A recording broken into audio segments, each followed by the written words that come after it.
इस वीडियो में हम डिस्कस करेंगे जेईई मेंस 2025 के क्वेश्चंस जो हाइपरबोला पर बेस्ड है और सिर्फ हाइपरबोला पर बेस्ड है, मतलब कोई और कॉन्सेप्ट उसमें इन्वॉल्व नहीं है और मेनली डेफिनेशन पर बेस्ड ही मुझे दिखे इसमें।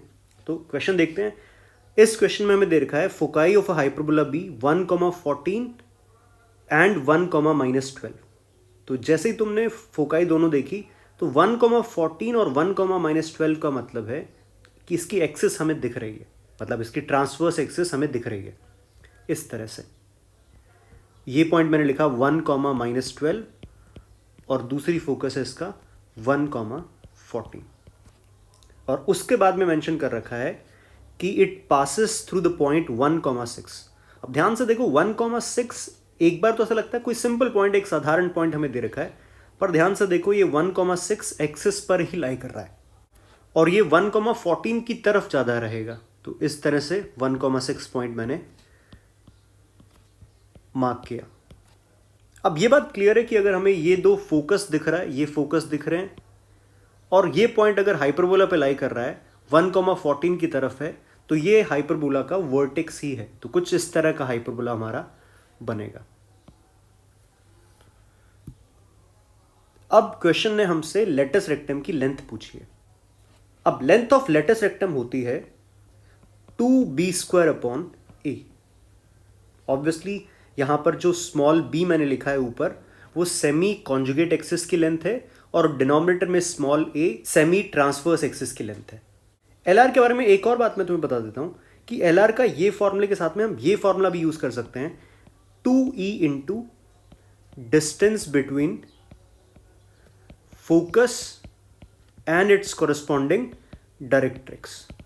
और अच्छी बात यह है कि ये जो फॉर्मूला है 2e into distance between focus and it's corresponding directrix, ये हर कोनिक के लिए वैलिड है। तो इस केस में इसको लिख सकता हूं 2e ae minus a by e। तो ये सारी बात तो हमने लेंथ ऑफ लेटस रेक्टम के बारे में कर लिया। अब इस क्वेश्चन के बारे में थोड़ी बात कर लेते हैं। तो यहां पे अगर हम देखें तो दोनों फोकस के बीच की डिस्टेंस हमें दिख रही है 26, तो 2ae हमारे पास में आया 26। ae कितना दिख रहा है 13 और दोनों फोकस का मिड पॉइंट ये रहेगा सेंटर, तो इसके कोऑर्डिनेट आ जाएंगे 1,1। और अब अगर ध्यान से वर्टेक्स और सेंटर के बीच की डिस्टेंस अगर हम देखें, ये डिस्टेंस 1,1 की 1,6 से ये डिस्टेंस आ जाएगी 5, मतलब a की लेंथ है हमारे पास में 5। तो अब तो जो भी इस फॉर्मूले में हमें चाहिए वो सब कुछ हमारे सामने है। a 5 है तो e कितना आ जाएगा 13/5। तो आंसर मैं लिख रहा हूं यहां से 2 इंटू 13/5 इंटू में a मतलब 13 माइनस a 5/e मतलब 13/5, तो ऊपर चला जाएगा 5।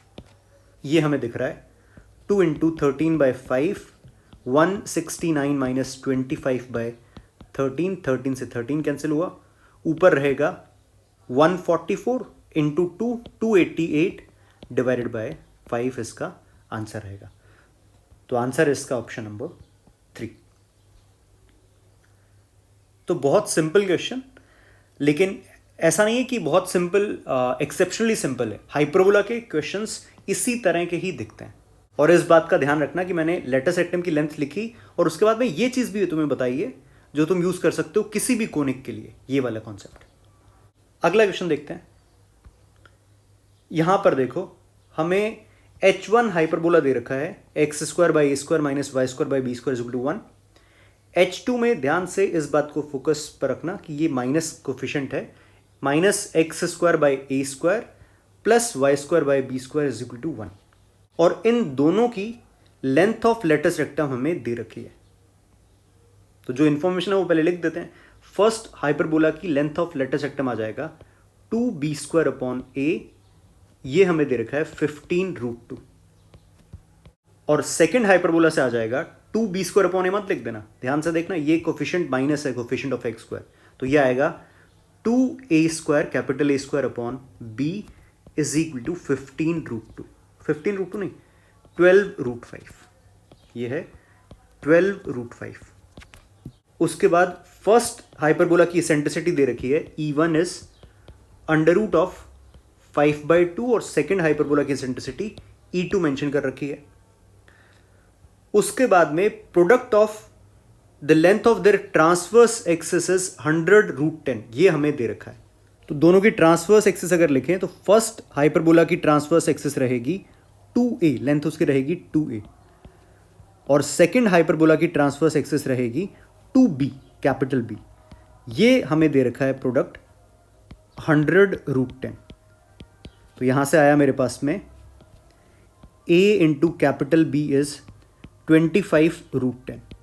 तो अभी तक हमने सारी इंफॉर्मेशन लिख ली है। सबसे पहले तो 2b² दे रखा था हमें, 2A² हमें दे रखा था, E1 हमें दे रखा है, E2 हमें पता करना है, और स्मॉल a कैपिटल B का प्रोडक्ट हमें दे रखा है। तो ये 5 इंफॉर्मेशन हमें दे रखी है। अब बात ये इतनी सारी इंफॉर्मेशन है, हम उलझ सकते हैं, तो क्वेश्चन में मैंने सारी इंफॉर्मेशन अपने सामने रख ली है। अब E2 के बारे में अगर बात करें तो हमें E2² पता है क्या रहेगा, 1 plus capital A² capital B²। जैसे मैंने E2² यहाँ से लिखा तो मुझे दिख रहा है कि मुझे सिर्फ A² B² पता करना है, कैपिटल A² B² पता करना है, और मुझे कैपिटल A² B का रेशो पता है। तो यहां से मैंने लिखा, इसको देख के मैंने लिखा A²/B कितना है हमारे पास में, 6√5। तो इसका मतलब अगर मुझे कैपिटल B पता चल जाए तो कैपिटल A² B² का रेशो अच्छे से पता चल जाएगा। अब एक और चीज देखो, हमें इंफॉर्मेशन E1 की भी दे रखी है, E1 भी हमें दे रखा है। तो यहां से मैं लिख सकता हूं E1² मतलब 1 प्लस B² A² हमें पता है 5/2। तो यहां से B² A² आ जाएगा 3/2। तो स्मॉल B² A² 3/2 दे रखा है। अब ध्यान से देखना कि B² A² 3/2 है, और साथ में हमें यहां पे देखो B² A का रेशो भी पता है। इन दोनों का रेशो उठाकर मैं स्मॉल a पता कर सकता हूं।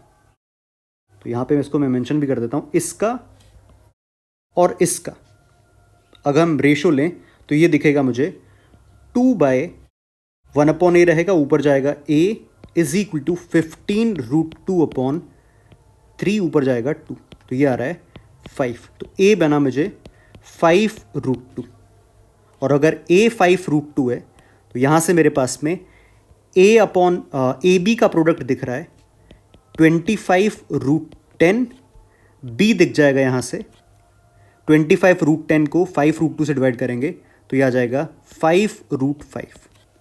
अब इस B से इसको अगर हम डिवाइड कर दें तो ये दिख रहा है A² B² is equal to 6/5, और A² B² अगर 6/5 है तो सीधा हमें दिख जाएगा E2² आ जाएगा 1 प्लस 6/5 मतलब कि 11/5, और हमसे पूछा है 25 E2² is equal to 25 into 11/5, answer रहेगा 55। तो ये इसका आंसर है।